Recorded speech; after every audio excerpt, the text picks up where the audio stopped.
Can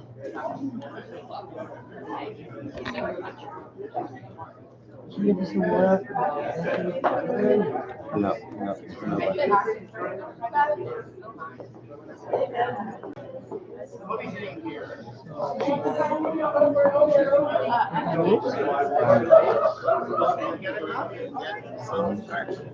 Just where is it? It's starting to go.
Encourage de remplir votre carte de fidélité et de trouver une place I pour created vous. the events for so there's one for the conference, which is probably not going to be used because I created a second one for this, and there's one for the service. I've already Takes good shots if you're not in them. I mean, accidentally.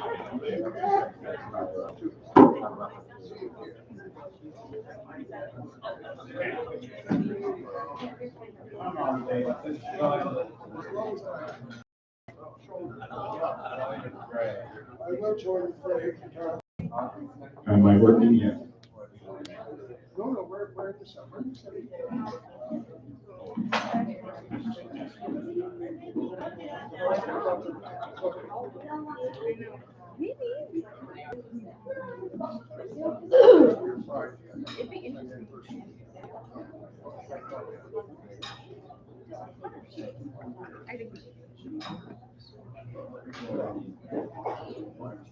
Yeah, that's correct.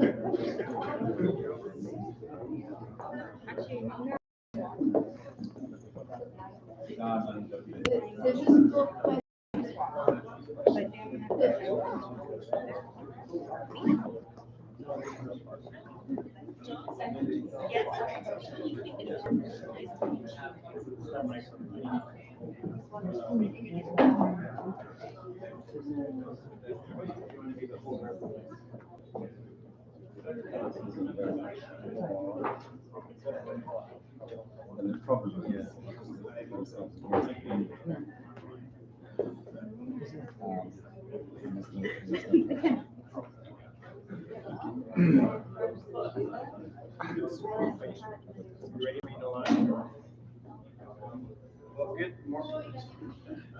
good morning. Are you welcoming us here?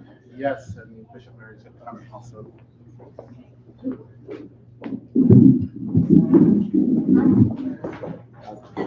Good morning, everybody. Bonjour tout le monde. Merci d'être venu aujourd'hui à cette conférence café. No. Oh. Conférence café croissant.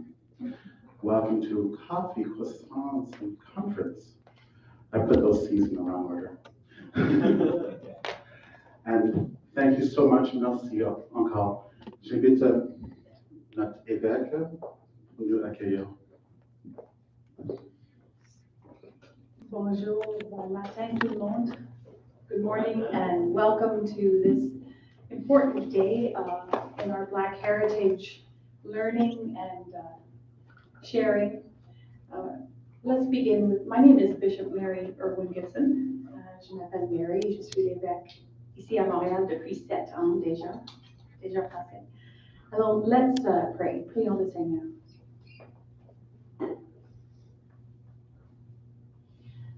Tout d'abord, on prend un moment pour se retrouver ici, pour respirer, inviter la présence du Saint-Esprit. Just take a moment to breathe and invite the Holy Spirit to fill this place.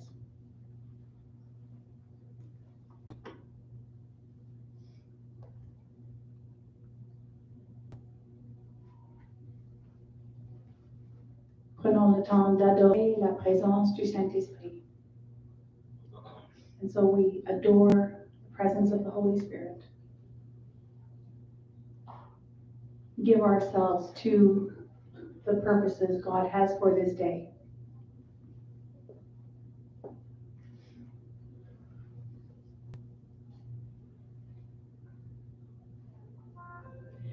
And now in the language that each of us prays in, dans la langue dans laquelle vous priez, nous osons dire, Our Father, qui es aux cieux, que ton nom soit sanctifié, your kingdom come, your will be done on earth as it is. Donne-nous aujourd'hui notre pain de ce jour.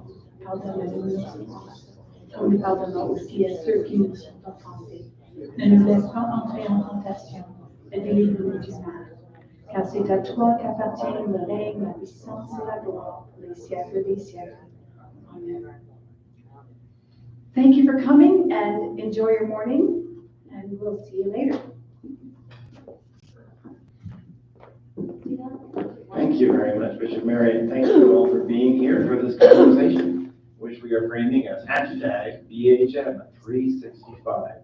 And we hope this will be interactive, and there is a microphone there if you have comments or questions. Plus, we are streaming live, and I've got my phone ready in case some comments or questions come in from online as well. So, and I want to thank my guests for being here today, part of the conversation, and I'm really excited about this. We have until 10:30, and then we're all heading over to the cathedral for the service. And so, well, I'd really like for you to introduce yourselves to us. Come from different places, different involvements in the church. So tell us just who you are and anything you want us to know about you.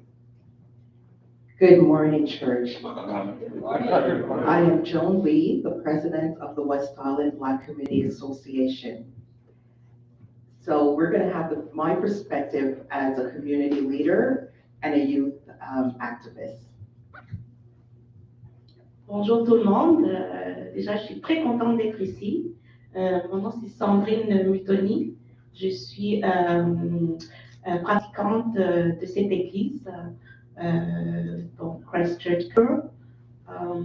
Moi, je vais plus représenter une perspective en tant que femme africaine qui vient du Rwanda. J'ai vécu au Québec depuis 17 ans. Merci. Bonjour tout le monde, je suis Jean-Fils Chéri, je suis haïtien et quand on a parlé de l'héritage du mois de Noir et je suis haïtien, c'est le premier pays nègre qui s'est libéré de l'esclavage. Donc c'est automatique que je sois l'un des choisis pour parler de l'héritage du mois Noir. Merci beaucoup, c'est un plaisir d'être là. So I want to start by really addressing our theme, which is #BHM Black Heritage Month 365. And this came out of a conversation. We were at a meeting with WIPCA and the ARC, which is the Anti-Racism Circle of St. Michael and All Angels. And Joan, you were the one who said, well, I really think it shouldn't be just Black History Month. It needs to be 365. So I'd like to kind of launch in and hear from all three of you. What does that mean for you, DHM 365? Great question, Reverend Neil. Well, at WIPCA, we believe that we should not celebrate Black History Month just in February. We need to celebrate our Black history 365, not 64, 365 days of the year. And yes, we do appreciate to be recognized in the month of February, but we just want to extend it all year round because we're continuously learning as well. We're continuously learning. I want to share that with the community all year long. Just to elaborate a bit more, being a leader in the Black community, a lot of other institutions or schools, they come to us in February. We are exhausted in February. So that's one of the reasons as well. We would like to spread it all year around. Show the love all year, 365. J'aimerais juste rajouter que pour moi, ce que ça veut dire, c'est vraiment représenter l'histoire pour tous les Noirs partout dans le monde. Donc, 360, moi, je vois ça comme vraiment partout la terre entière. Parce que je ressens parfois comme quelqu'un qui vient d'Afrique, que parfois l'Afrique est comme très loin pour certaines personnes. Et puis, donc, j'aimerais vraiment que tout le monde, partout ailleurs dans le monde, se soit représenté. Je pense que l'hashtag BH365, c'est un hashtag très bien choisi, surtout pour nous, Haïtiens, qui est un pays, Haïti est un pays noir, ok? Donc, c'est en arrivant en Amérique du Nord, au Canada en particulier, que je me suis rendu compte qu'il y a un mois pour célébrer l'héritage des Noirs. En Haïti, nous n'avons pas un mois pour célébrer l'héritage des Noirs, nous avons toute l'année.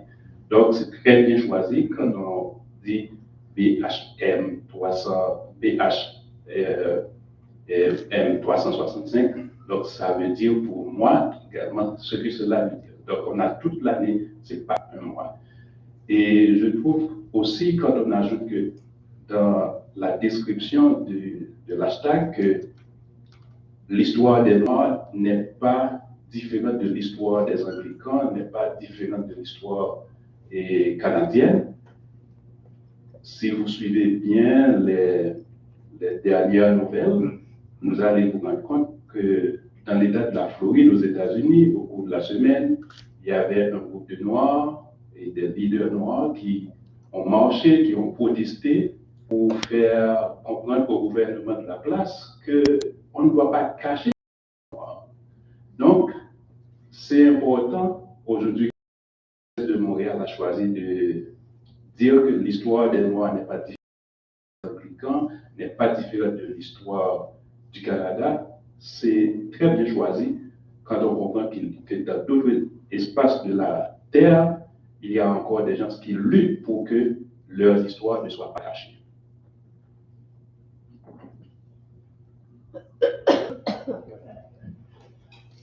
Just what Jean said, when you're the majority, like from Haiti or anywhere in the Caribbean, Jamaica, Guyana, the Bahamas, we're the majority, so we don't celebrate Black History Month because we're Black all the time.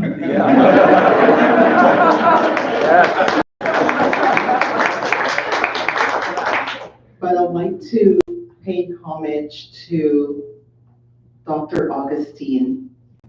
In 1995, she actually was the first Black female politician in the federal government, and she lobbied to celebrate Black History Month, and that's why we have it today. So thank you to Dr. Augustine to have North Canada and then North America observe this month.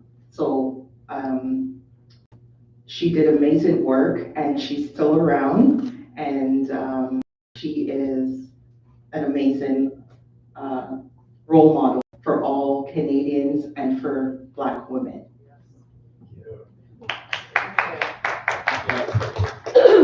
I wanted to pick on celebrating for a moment, because when we met before, I was really loved hearing from your various perspectives about how much there is to celebrate in heritage and background. I wonder if you could just take us through that a bit more, like just the celebrating Black history, Black culture,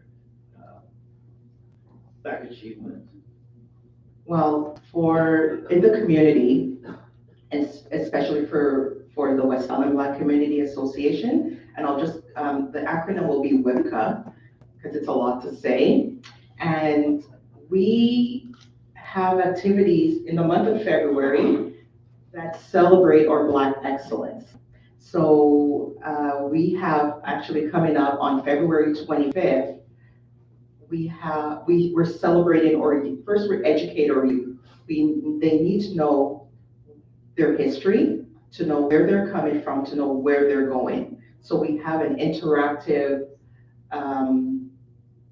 trivia session where we ask questions about, we try to base it on Canadian history. Of course, there's going to be some American history, but mostly Canadian, African, and Caribbean.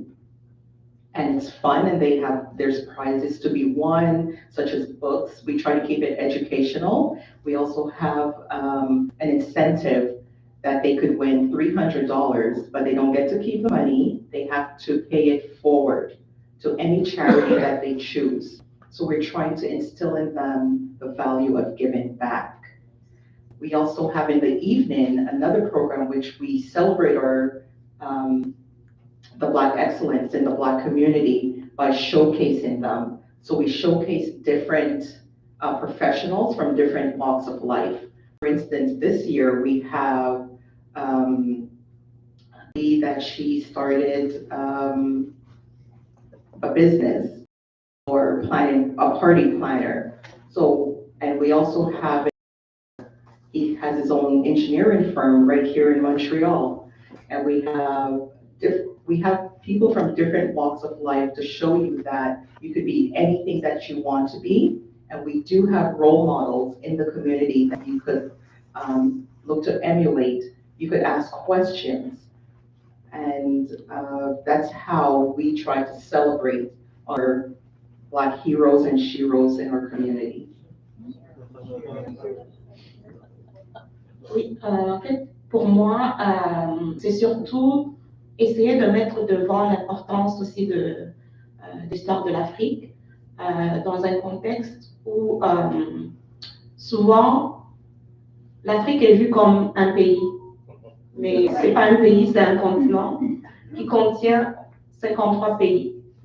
Et chaque pays a sa culture, ses différences, ses similarités. Donc, souvent, ce que je déplore un peu, c'est que quand on me voit, on me demande tout de suite, est-ce que vous êtes haïtienne ou africaine? Donc, c'est comme, il n'y a pas d'autre choix. Donc, j'aimerais surtout célébrer toutes les cultures, vraiment un peu comme le que je porte, c'est toujours colorié. C'est toujours divers, et puis il y a tellement de langues qu'on devrait apprendre. Donc, pour moi, vraiment, c'est célébrer la diversité de l'Afrique.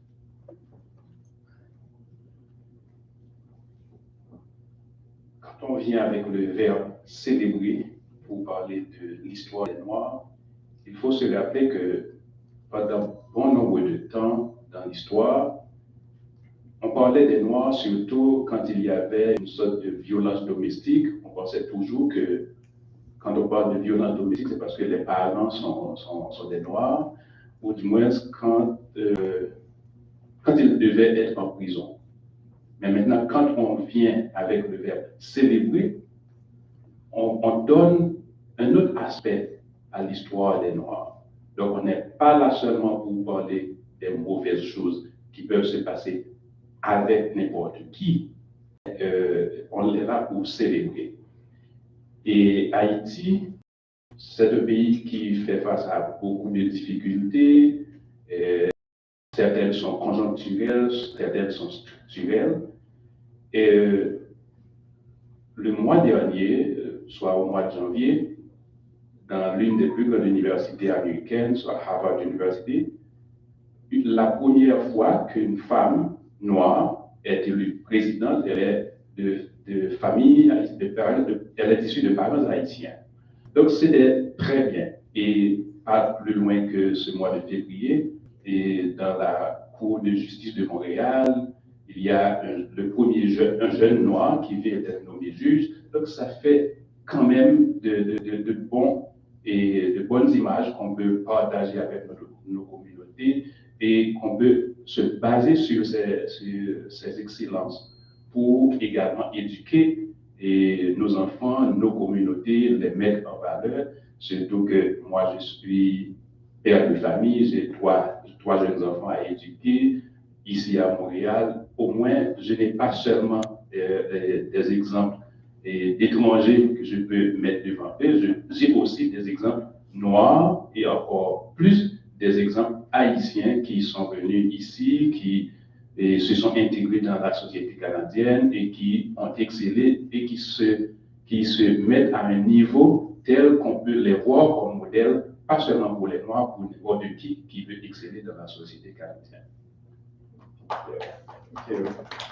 And then you're always telling us to really look beyond our assumptions in all of that. I think that's very powerful. I mean, Sandrine, you talked about just how beautiful Africa is, and that it's diverse and wonderful. And this assumption that kind of is built into much of our education system that Black history begins with slavery. And you've been all kind of challenging that in our conversations. That is not where Black history begins.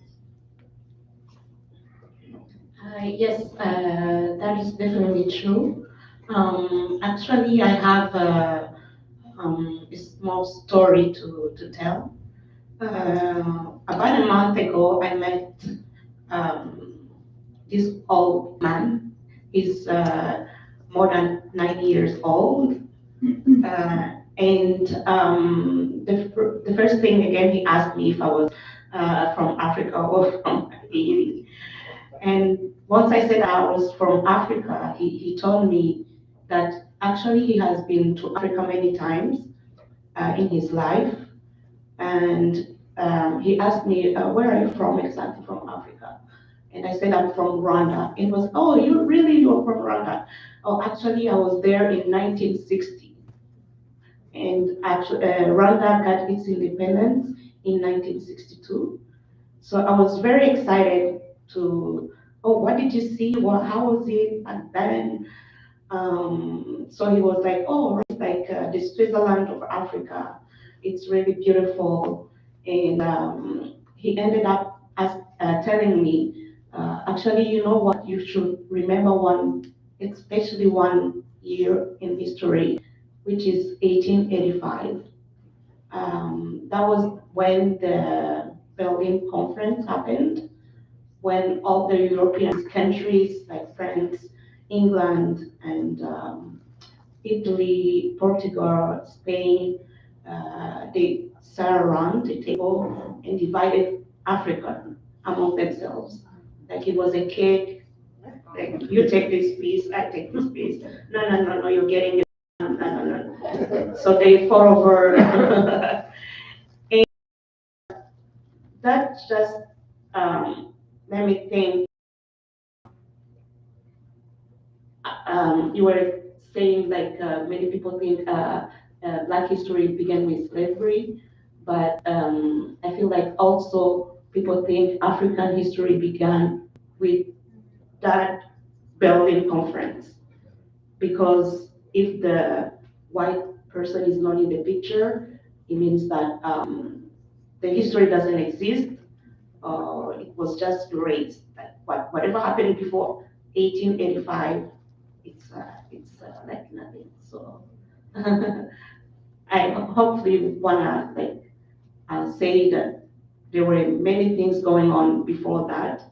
Actually, l'Afrique est connue comme le berceau de l'humanité, ce qui veut dire qu'en fait, on est tous africains.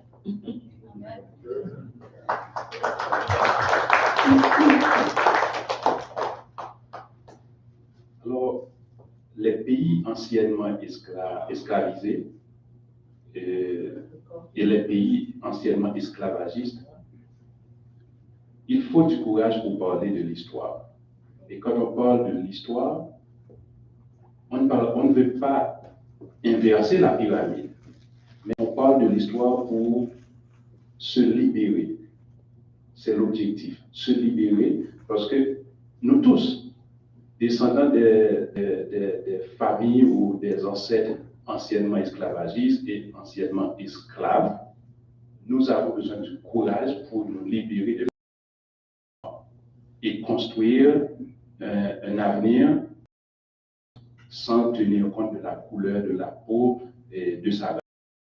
Haïti a gagné son indépendance en 1804, mais le père de l'indépendance haïtienne, Jean-Jacques Dessalines, a été tué 2 ans plus tard, en 1806. Donc, le projet pour la jeune nation indépendante n'a pas été implémenté avec le père de l'indépendance. Et 50 ans plus tard, donc on allait mettre un système d'éducation en place pour les Haïtiens. Mais c'est un système qui a aidé à construire une élite, dont malheureusement je fais partie, qui est coupée du reste de la collectivité, qui ne sent pas que cette élite a une redevance envers la communauté. D'où la raison pour laquelle, avec ce système éducatif qui ne prend pas en compte tous les enfants jusqu'à aujourd'hui, il y a beaucoup d'enfants haïtiens qui ne sont pas scolarisés, qui ne sont pas à l'école, qui ne peuvent pas aller à l'école, pour plusieurs raisons. Je vous en fais l'économie. Mais l'histoire d'Haïti, aujourd'hui, c'est l'une des plus grandes luttes qu'il faut mener pour connaître la vérité. Parce que après 1860, avec la venue de professeurs européens qui eux-mêmes ont instauré le système éducatif haïtien et copié majoritairement sur le système français, mais aussi qui a permis à cette élite de se situer au haut de la société haïtienne et coupée du reste de la société. Mais cette élite, aujourd'hui encore, on est à la recherche de la vérité de notre histoire. Parce que l'histoire haïtienne, récemment j'ai regardé dans une entrevue que Daniel a fait hier, c'est parfaitement bien ici, il parle Vertières, c'est dans le nord d'Haïti où la dernière bataille pour l'indépendance a eu lieu. Et on n'en parle pas dans l'histoire mondiale. On veut cacher ça. Mais on commence à fouiller dans notre histoire pour chercher la vérité et la faire ressortir aux yeux de tout le monde. Mais cette affaire le système éducatif qui veut faire croire que notre histoire a commencé avec l'esclavage, non du tout. Et je me rappelle en 2012, on devait avoir une rencontre binationale de la République dominicaine et Haïti sur l'esclavage, l'histoire des Noirs, tout ça. Et il y avait un Africain qui travaillait dans le diocèse d'Haïti, mais il était le dernier à réviser un texte que le diocèse d'Haïti et le diocèse de la République dominicaine devaient conjointement signer. Mais il était d'accord qu'on a fait venir d'Afrique des esclaves. Alors que l'histoire, ce n'est pas ça. On n'a pas fait venir des esclaves d'Afrique. Afrique, ce n'est pas un lieu de producteurs d'esclaves. Donc, on était allé arracher des hommes de leur famille, de leur terre, et on les a amenés dans la colonie de Saint-Domingue, on les a rendus esclaves. Donc, l'histoire, il faut bien prendre le poids pour chercher la vérité et la faire ressortir, et cela demande du courage. Donc, c'est pourquoi je pense que les pays anciennement esclavagistes, la dernière fois que j'ai parlé à Bertrand, qui est là, et c'était suite à un reportage qu'on a fait sur la dette de l'indépendance, comment les États-Unis, la France ont infligé à Haïti une sorte de punition, parce que Haïti devait payer pour son indépendance. Alors que Haïti n'a pas acheté son indépendance, Haïti a lutté et obtenu son indépendance de la France, contrairement aux autres pays qui ont trouvé une entente avec leurs anciennes métropoles pour avoir leur indépendance. Haïti, c'est un peu différent. Et beaucoup d'historiens se sont mis d'accord pour dire que l'histoire d'Haïti, c'est une histoire impertinente, et c'est pourquoi on continue à infliger à Haïti de lourds fardeaux pour que les autres pays noirs sachent qu'Haïti n'est pas le bon exemple à suivre. Et c'est pourquoi je pense qu'il faut du courage. Il faut du courage à chaque fois que Haïti de nos jours est dans une situation très difficile. Et c'est dans l'histoire d'Haïti que je me remets pour trouver du courage et pour pouvoir encourager les Haïtiens à espérer. Parce que je dis toujours, l'espérance est ce que nous ne devons pas perdre.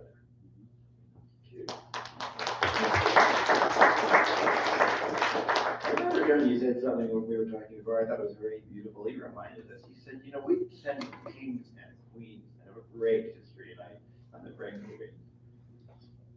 Yes, and that's where our history is, not from the white perspective. It didn't start, as Sandrine said, when, you know, the Europeans came.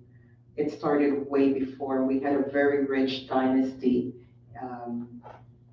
Yes, I am originally from the Caribbean, but we all come from the motherland. But from the history that I learned from my ancestors, and actually from the NCC, which was in Little Burgundy, that's where I learned my Black history, because we did not learn that in school, and we still don't learn it in school. And that is something that must change, even for the indigenous community. That's not where their history started either. They were here long before. So we really need to revisit the curriculum, in school, because that's not real history. Yes. I'm going to shift in a minute actually towards Montreal. So if anyone has a comment you want to share at this point, and of course anyone online, we're always glad to hear from you. We are monitoring the comments. Someone is coming up to the microphone.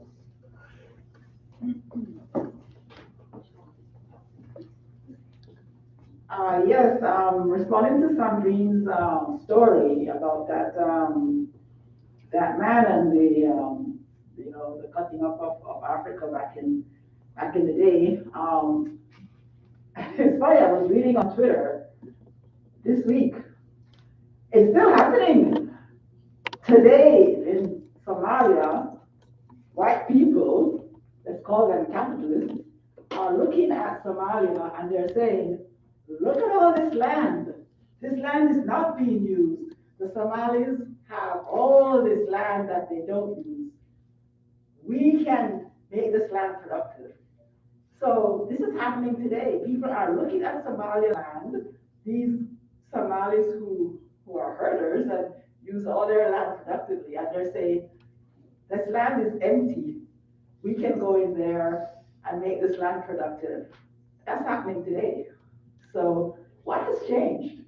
What has changed since 14 God knows when whatever that thing happened? What's changed? We're in the fight of our lives. Look what's happening in America with this man DeSantis. He is making sure that Black history is not taught in the whole of the state of Florida. And it's being allowed to happen. And you know how these things are. It's like poison. It will just spread and spread and spread to other states. And eventually, you know what? It's going to reach Canada. We do something. So this fight is an ongoing fight. It's not something of the past. It's something that we have to constantly do and do and do and never stop doing until we win.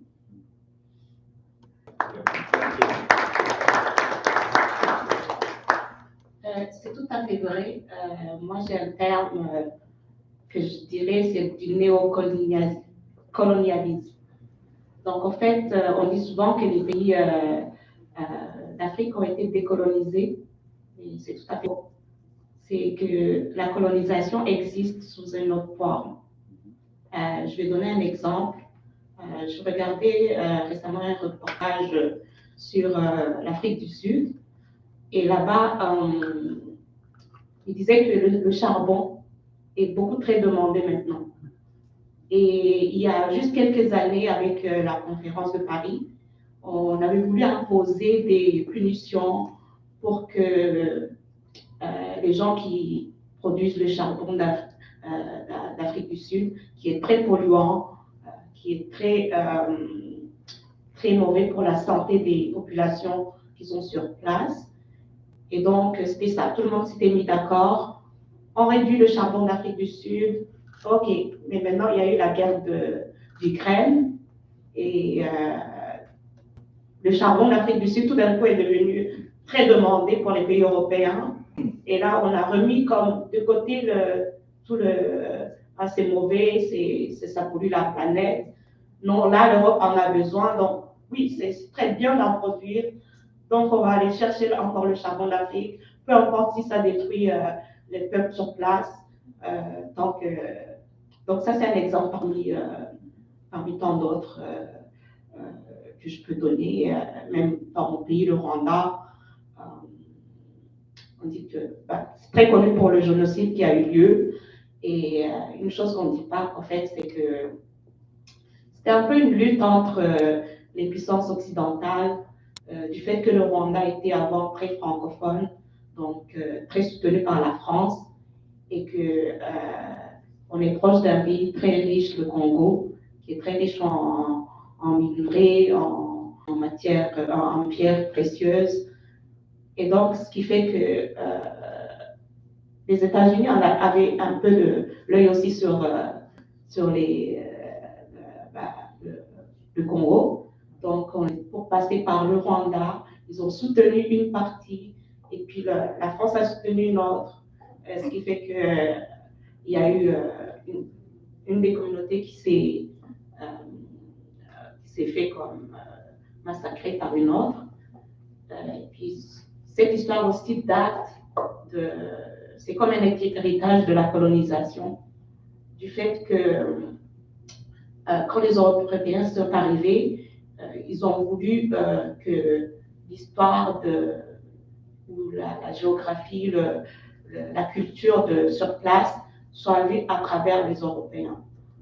Donc le Rwanda était plus un pays qui était organisé en clans. Et puis ils sont arrivés, non, ils ont dit non, il faut qu'il soit organisé en groupe ethnique, les Tutsis, les Hutus, et puis les Twa. Ce qui fait que ils ont dit les Tutsis qui avaient plus le pouvoir ont été soutenus par les colons, pour un peu comme racontait mon collègue qui disait qu'ils ont développé comme une élite. Donc pour plus comme vraiment gérer les pays.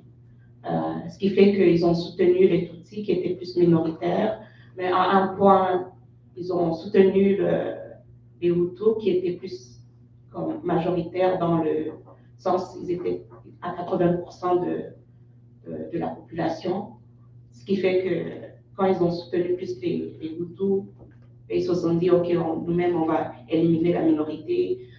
Donc, il y a eu partout souvent des conflits comme ça, ethniques, qui ont été hérités de la colonisation, mais que personne n'en parle parce que c'est toujours la faute des peuples sur place, mais que toutes les bonnes choses qui sont arrivées, qu'on appelle la civilisation, ça a été apporté par les Européens.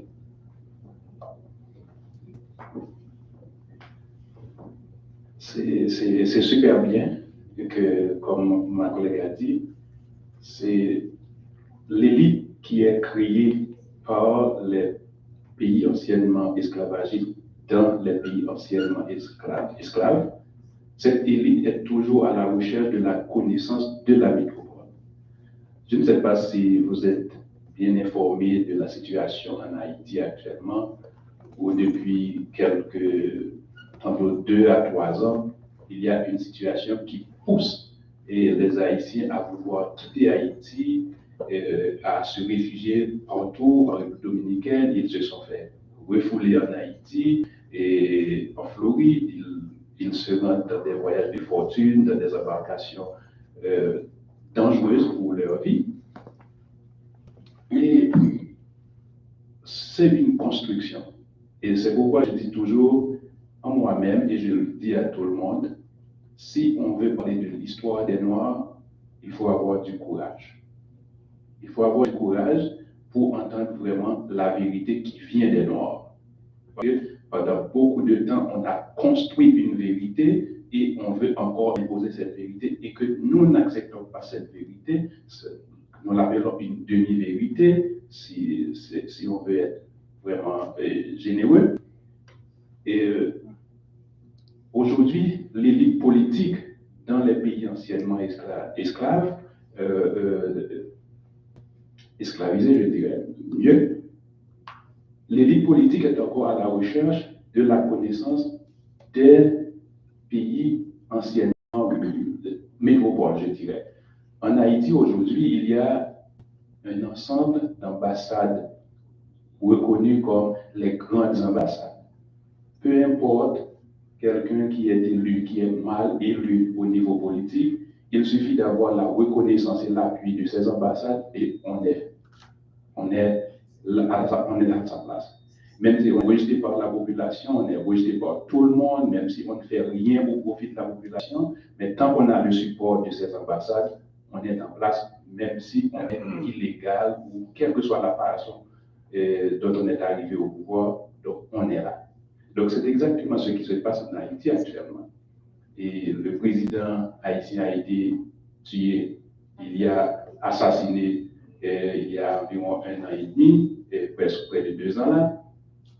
Il n'y a aucun tribunal haïtien jusque-là n'a pas pu vraiment mener une enquête pour dire qu'est-ce qui s'est exactement passé. Et probablement, ça va rester dans l'histoire comme l'histoire de l'assassinat du père de la patrie haïtienne, Jean-Jacques Dessalines, dont on ne sait jamais jusque-là qu'est-ce qui s'est exactement passé lors de l'assassinat du père de la patrie.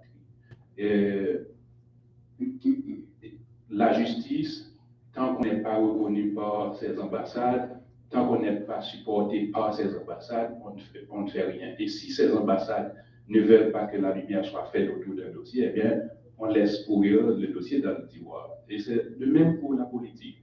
S'il y a un projet qu'on veut créer qui serait bénéfique à la population haïtienne, eh bien, si ça n'entre pas dans le bon vouloir de ces ambassades, eh bien, on les laisse. Peu importe les conséquences sur la vie des gens qui vivent dans ces communautés. Et voilà pourquoi je dis que l'élite est coupée de la réalité, elle n'a aucune sensibilité vis-à-vis du reste de la communauté. Et quand je dis l'élite, je ne parle pas seulement de l'élite intellectuelle, je parle aussi de l'élite économique, je parle aussi de l'élite politique. L'élite économique, par exemple, est dans une zone dans le département de l'Ouest, au nord de Port-au-Prince, où on exploite et on produit du ciment. On fait beaucoup d'argent, on gagne beaucoup d'argent à partir de cette exploitation, mais dans la zone, il n'y a même pas une clinique qui pourrait donner les premiers soins aux populations de la zone. Donc, il y a beaucoup d'argent qui se font là. Il y a, donc, on est comme n'avoir aucune redevance envers la communauté. On l'exploite, et puis on s'enrichit. On laisse mourir les gens. C'est exactement ça. Donc aujourd'hui, vouloir parler de l'histoire des Noirs, c'est vouloir entendre leur histoire, c'est vouloir entendre notre histoire, notre version, nos recherches et entendre nos idées. Et quand nous voulons dire la vérité, nous ne voulons pas inverser la pyramide comme j'ai dit tantôt. Nous voulons nous libérer. C'est exactement ça. Merci.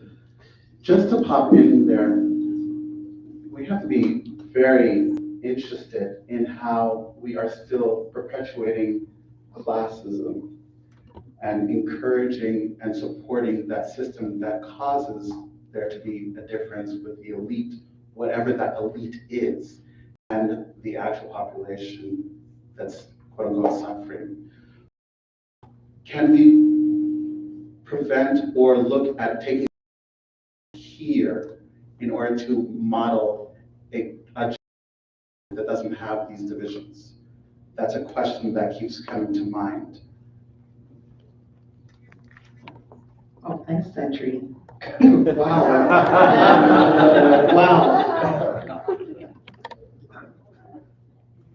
Everyone in this room can help.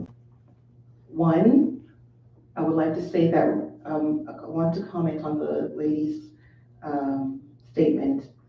Representation matters.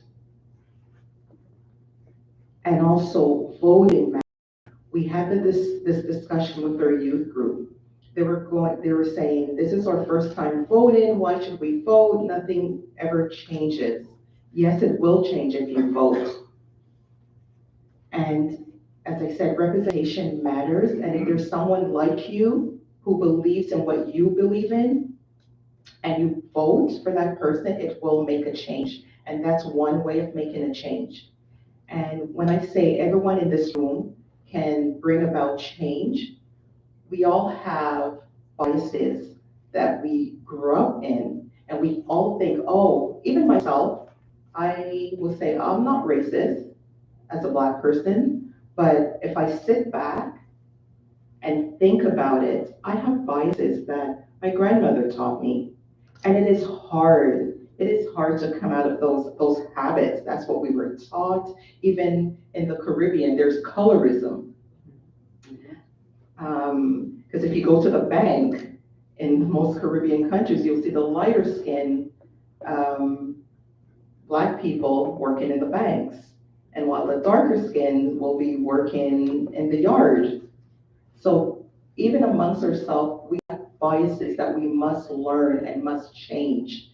And here, sometimes we are joking amongst our families, and we have friends and we're all having a good time together. Someone says a derogatory joke. It is your responsibility to tell them, don't do that. It's not right. It's not funny. And those are the small little things we all can do to bring about change. Well, that really brings me to my last question. We've got just under 8 minutes to go.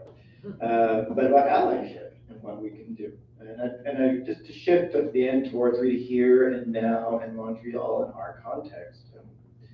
One of the relationships I really treasure is between WIPCA and ARC, so lots of letters. The ARC, the Anti-Racism Circle at St. Michael and All Angels Church. And Veronica Johnson, who chairs that, said to me, well, if you want to be an ally, come and see the Dear Jackie film, which I did. And wow, that was a hard evening. Yes. But that was kind of, she said, come and see that film. Yes, that was a powerful film, and it is made right here in Montreal in Little Burgundy. And then you learn the history. And I was I had chills because, as I said, I went to Little Brandy as a youth to learn about Black history. And then when we saw in the film the building being torn down, that was heart-wrenching. And we learned about how the Black community was such a vibrant community. And then the city came in and a lot of Black families owned their homes. And the government came in and they said, you gotta move. This is what we're giving you. There's no choice. And that's why I don't like coming downtown and seeing that highway, because it brings back a lot of bad memories for me. Because the Black community, we lost a lot. We lost our homes, we lost the people, because it was a vibrant neighborhood, and we lost all of that. So it is really important to be allies and to use your white privilege to help the minority communities. And by doing that, just reach out to us. What can we do? If you want to have a discussion, actually, WIPCA actually has a discussion group it's called, what is it called, Vanessa? Sorry. Confronting Racism. And it is a program for our white members. Yes, the West Island Black community has white members. And even if you're not a member, we ask you to join that group so that you learn about your white privilege and how you could give back to the community. So that's a great way of being allies, and as well donations. At WIPCA, all our programs are free because we never want anyone not to feel welcome or for finances not to have you have the programs that you need. And we have a lot of youth programs. We have a robotics program. We have scholarships. We have a Black Girls Gather book club, and we have great programs for the seniors, such as exercise classes, computer classes. So that's also another way of donating to the Black community and to be a vibrant part of your community. And come on in, it's not just for Black people, it's for everyone. WIPCA welcomes everyone.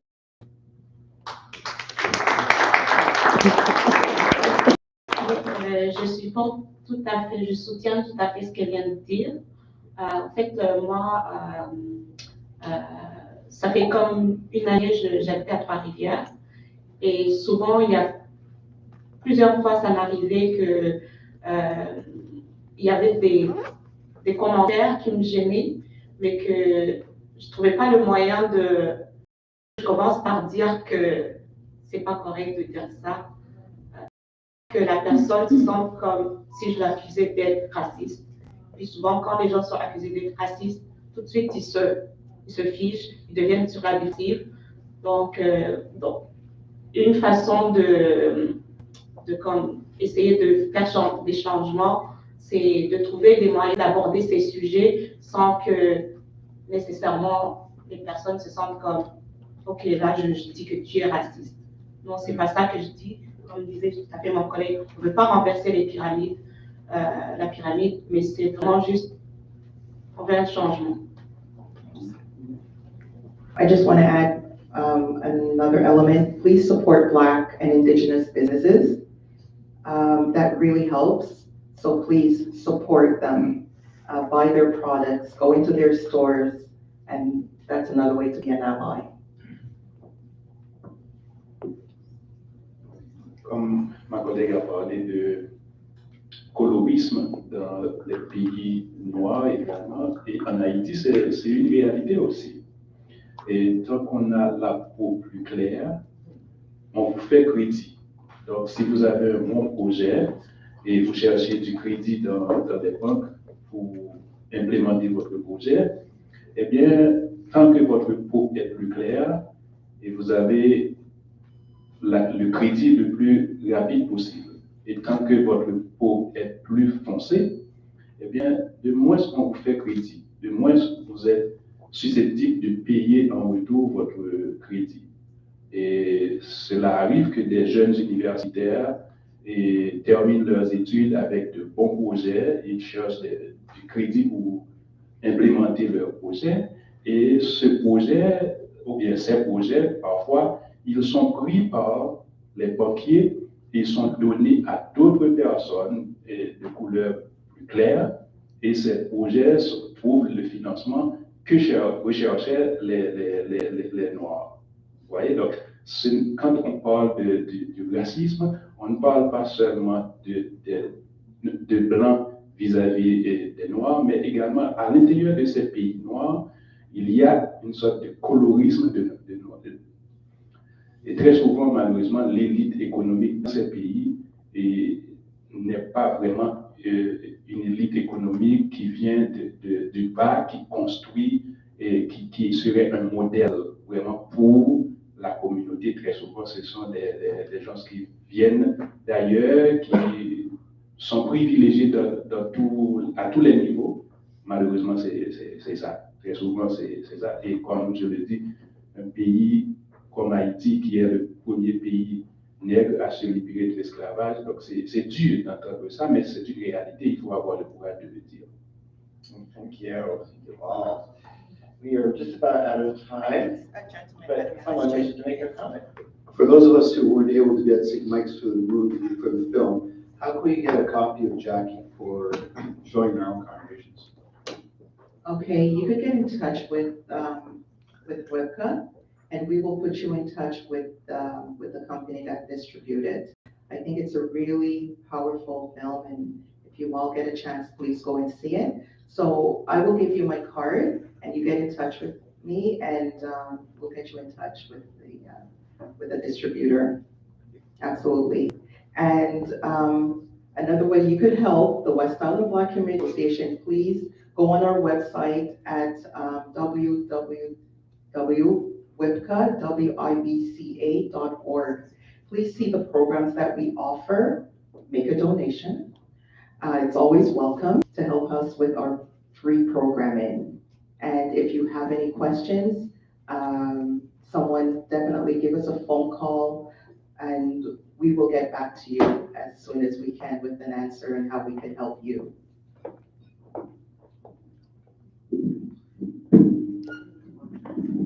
I'm asked to say as well, don't forget that one other thing you can do to support this work is you can purchase mugs, bags, and something else out there. What is it? Mugs, bags, and Tote bags. Tote bags, T-shirts. And they're there and they support the work of the anti-racist.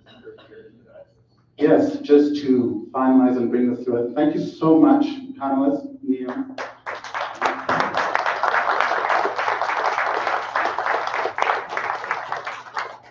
Edward and I are the co-chairs of the Anti-Racism Task Force of the Diocese of Montreal. This is one of the events that we organized, as well as the service that we're going into just now. Please also keep an eye out on our next project. One of the tasks of the Anti-Racism Task Force is to look at putting in anti-bias training for lay leaders and clergy people in our diocese.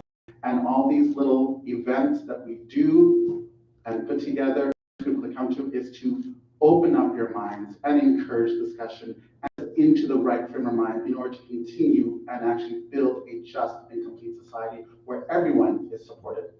All right, so please, please, please keep an eye on our Facebook page, the diocesan website, and don't be shy to drop us a line or email.